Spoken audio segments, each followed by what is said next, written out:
আমরা সবাই জানি যে খুব সম্প্রতি কলকাতা আরজি কর মেডিকেল কলেজ হসপিটালে একটা ন্যক্কারজনক ঘটনা ঘটে গেল। একটি ডাক্তার কন্যাকে তার কর্তব্যরত অবস্থায় চরম শারীরিক নিগ্রহ অত্যাচার করে হত্যা করা হলো।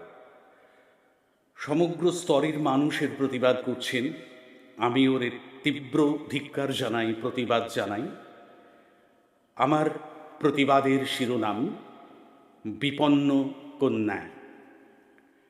মেয়ে হয়েও জেদ ছিল তোর, মনের ভিতর ভীষণ রকম। করব আমি দেশের সেবা, নামব মাঠে যখন তখন। আবেগ নেই হলি বড়, আদর্শকে সঙ্গে করি, সাফল্যকে আঁকড়ে ধরে অধ্যাবসায় আঁকড়ে ধরি।